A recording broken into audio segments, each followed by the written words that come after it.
Hi guys, so this week I'm talking about Holes by Lewis Sacker, and this was a book that I loved um, like 9 or 10 years ago, a decade ago, um, and I still love it, and I still love the movie with Shia LaBeouf. I just think it's such a clever story and just so fun. So yeah, it was really fun to get back to it this week, and yeah, let's just get right into it. So first, we're going to talk about why so many young readers can relate to um, the story and the characters in Holes. So I think it really stems from Stanley, our protagonist. So when he comes in, he is kind of a plain character, and that's not to say he is not a well written character or a good character, but he is plain. Really, all we know about him and all that is said of him, at least in the beginning, is that he has been wrongly convicted of a crime. And that he didn't commit the crime that he's serving for, and he's a little bit overweight.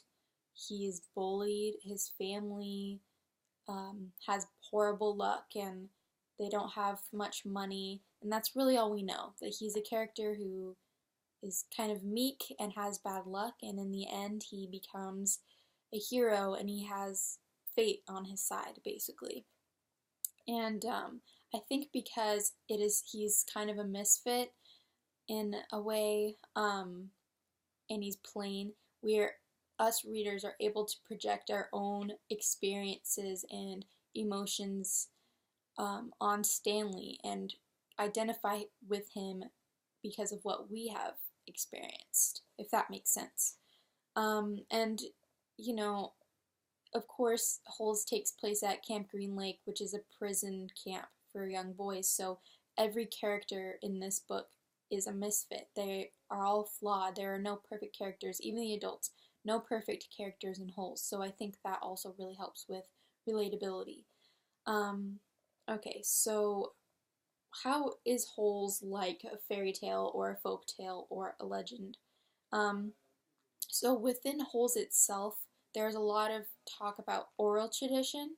So we have the curse that was placed on his family by Madame Zeroni, and because he stole her pig and didn't take her up to, or I'm sorry, because um, Stanley's great grandfather did not take Madame Zeroni up to the stream and sing the song to her. And so the song that Madame Zeroni taught um, Stanley's great grandfather is passed down, and the story of um, his relative and kissing Kate Barlow, that's passed down, and those are both really play into the plot, like the current day plot of Holes.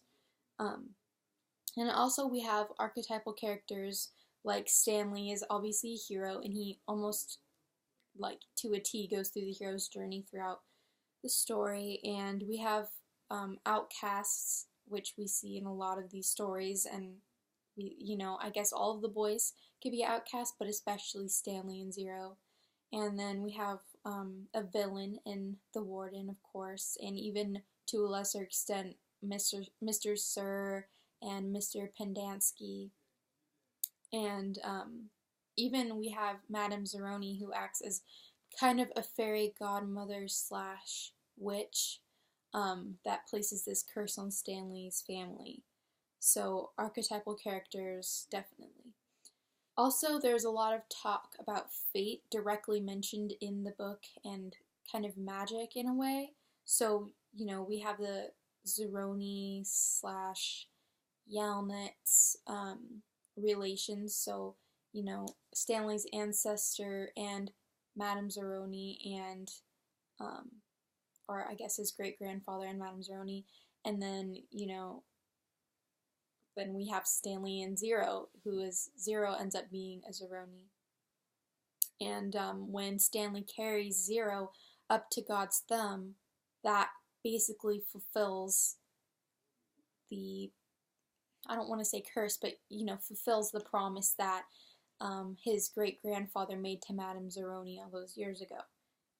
So that's definitely like a fate thing. And the, we have Kissing Kate and her treasure that she stole from the first Stanley Yelnats, and, the fact that Camp Green Lake is or was her property and where she lived, and the warden is the granddaughter of Trout and all of that. I thought, that all plays into the fate aspect. And then, of course, we have the magic of Sam's onions, and, they have all these crazy magical properties. They can heal people, and it works on Zero and Stanley, so that's also falls into the magic thing. And also, I thought this was really interesting. The shoes falling from the overpass onto Stanley, and he's arrested and everything. That acts as a kind of archetypal herald, like a message of things to come, basically. So I think that one's really interesting as well. And then the hypermasculinity topic. I can see why Wanamaker views this novel as, I guess, perpetuating or enforcing hypermasculinity, but I have to disagree. I mean, I don't think that the actions of the main characters like Stanley and Zero have anything to do with the fact that they are young men. I think it has to do with just their personalities. I mean, they mentioned like Grin and Barrett just work through the pain, be knowledgeable, be this and that, be basically like the perfect person, perfect man. And I really don't think that we see that. Of course, Stanley has this major character arc, and he goes from being kind of a meek and shy kid into a hero. And I don't think that that's really perpetuating hypermasculinity at all. I think it's just him becoming a stronger person in general, not necessarily a stronger man. And I think if this story were about girls instead, it probably would have been a little different, but I think mainly that is because of the adults at Camp Green Lake. I mean, we have Mr. Sir, and he's always saying, you're not Girl Scouts, this isn't a Girl Scout camp, so he's kind of perpetuating the be a man, notion. And same with Pendanski, he's kind of like asking the boys to just like be tough, be a man, get through it. The first or the second hole is the hardest, and you just have to do it, and this and that. And I think, I think that the hypermasculinity that we see is, if anything, coming from the adults in the story, and has been kind of, in a way, rubbed off onto some of the other boys. So I don't really think that like Stanley's character arc or Zero's character arc has anything to do with hypermasculinity. So I have to disagree with that analysis. Okay, so now on to Fantastic Flying Books of Mr. Morris Lesmore. So, how do the illustrations and the text work together? The illustrations reinforce the text and even kind of bring it to life. The illustration style is perfect for this story, and in a way, I almost feel like the text melts into the illustrations in some instances, and it's kind of difficult to explain what I mean by that, but I think if you've read the story, then you'll know what I'm talking about. Okay, so by making books characters, the reader is able to see how influential and important books can be in a person's life. So in this one, Morris, his only friends and everything, just like his everything are these books. And I think that is true for a lot of real people. And they cheer him up, and they love him, and they have the same effect for the people that he shares the books with. And I think that can really happen in real life. I've certainly experienced instances in which a book has felt, and characters in a book have felt like my friends, and something that I can like not really confide in, but have a relationship with, like an intimate connection with a book. I've definitely felt that as a reader, and I think that is really like what they are getting at in this book, that books can have personalities and they can be a friend to you and help you in times of need.